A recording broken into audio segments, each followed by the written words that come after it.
Welcome to Charts Today. My name's David Linton, and today's edition for Wednesday, the 9th of November, comes to you from London, and some very interesting moves in the markets overnight. And I love it when you get some significant moves because it's quite often we're just saying the same thing most days, but then suddenly things change. And the big one yesterday, we posted the US dollar index was starting to break this trend. We posted this on Facebook. We put this flag behind. You can do that on Updata with the drawing tools. You can just choose all the flags from all the different countries you want. So it's quite cool, and a lot of people like those charts with the flags behind.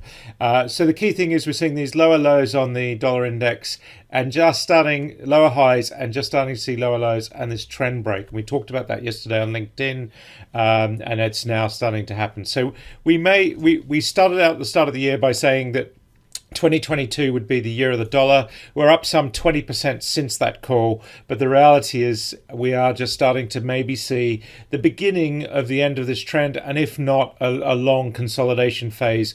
So we have a year of running. We go into a long consolidation phase, having really hit this 115 level. That's just as far as the dollar can go. And of course, a weaker dollar has very significant effects on other things like commodities and precious metals, which we will look at.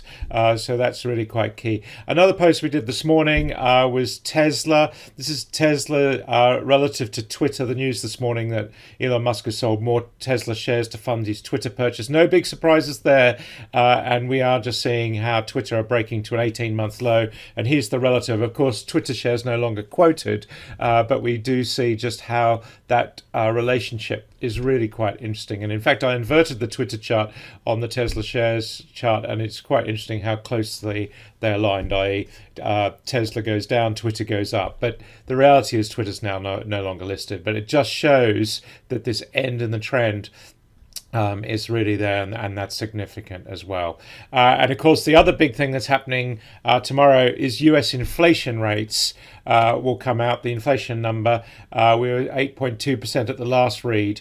And here we're seeing these charts going back to the 70s.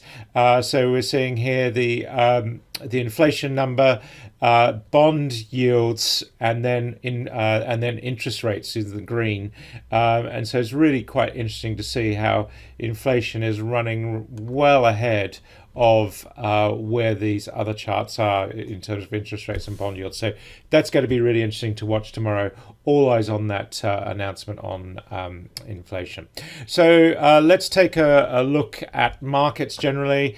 Quite a lot of red on the screen this morning. The dollar, as we mentioned, is weaker, and so we are just seeing that really that 110 level being tested. We're at 109.57 on the dollar index, short-term bearish with targets to 108, which would really clearly break that trend. So this is what's key, is sometimes the short-term targets give you a heads up to the medium and longer terms breaking. So it's really quite useful to be able to do that. The euro is back above parity this morning on that weaker dollar, so that is looking a little bit better, and we are seeing signs here of a higher low, higher high. We do still have very long-term downside targets for the euro, but for the moment we are just seeing a little bit of improvement. Short-term, we're bullish above the cloud. This is weekly, daily, and 60-minute, my long-term, medium-term, and short-term view of the market with the corresponding point and figure targets. Of course, I'm running on Refinitiv Icon and multiple data sources.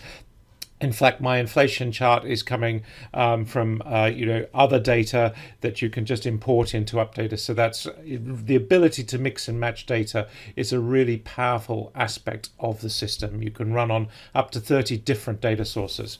So we're seeing here the euro's weaker, the stronger against that weaker dollar. The yen, we see the Bank of Japan intervening at 150. That's happened a few times, and we are just seeing that weaker dollar. Sterling actually just struggling a little bit, sitting at 115.30.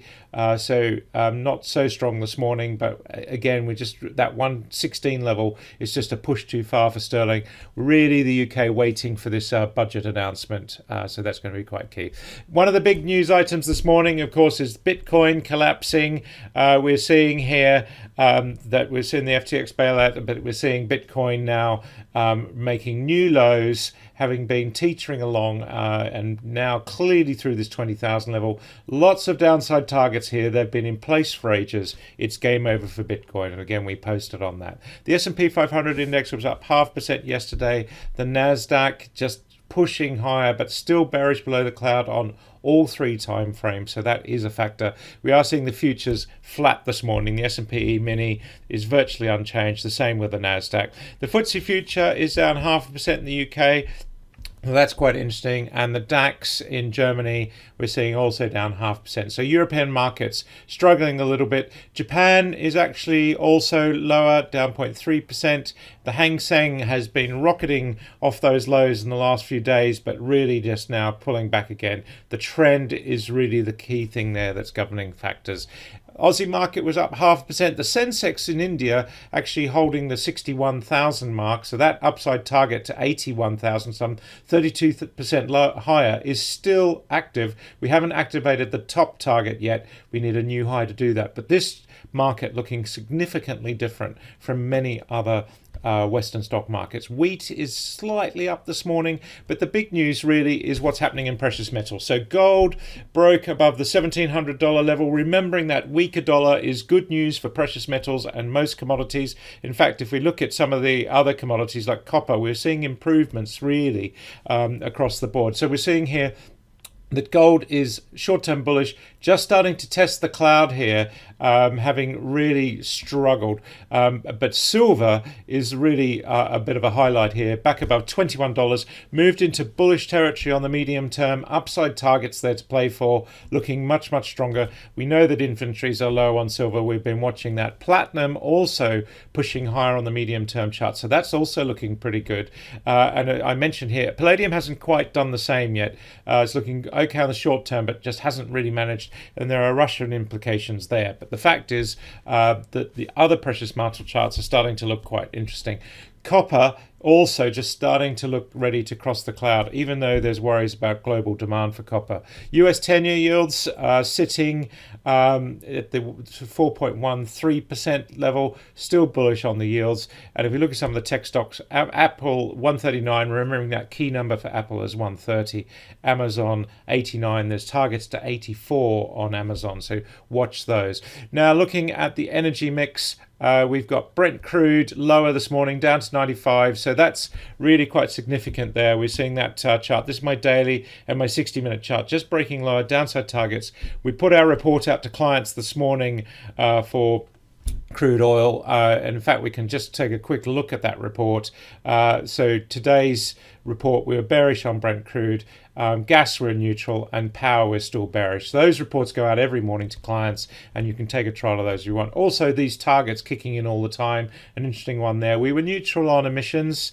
That was really a tricky one because we've got mixed targets, and we're seeing those new upside targets just kicking in. Support at 75 euros on emissions, so that's really quite key. We've got coal just struggling really now, having fallen away. Bearish for the week on coal as we were.